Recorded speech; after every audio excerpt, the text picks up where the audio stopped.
একদিন হঠাৎ করে রাস্তায় বের হলাম ঘোরার জন্য।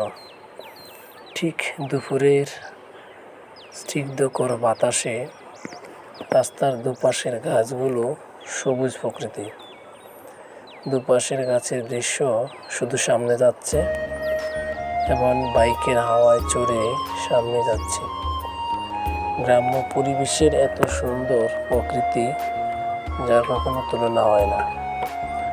দুপাশের গাছগুলো সবুজ অরণ্য, চারদিকটা আলোকিত। যত দূর যাচ্ছি সামনে শুধু পথ। আমরা মজা করতেছি, হাসতেছি এবং কথা বলতেছি এবং অতি দ্রুত আমাদের বাইক ড্রাইভিং হচ্ছে। এবং আমার সাথে আছেন মোমিনুল ইসলাম বস।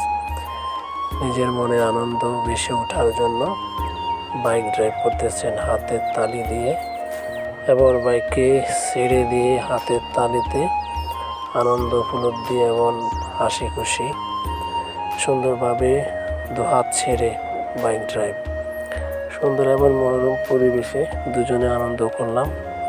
সামনে যাচ্ছি অনেক স্পিড গাড়ি গতি। যেতে যেতে সামনে আসলো কিছু ধানের ফসল, সবুজ গাছের ঘেরা এবং ধানগুলো অনেকটা সুন্দর। এই ধানগুলো মূলত যখন বের হয় তখন এরকম পরিস্থিতি, সবুজ পাতা, তার মাঝে আছে ধানের ছড়া। সব মিলিয়ে এত সুন্দর একটা পরিবেশ দেখতেই ভালো।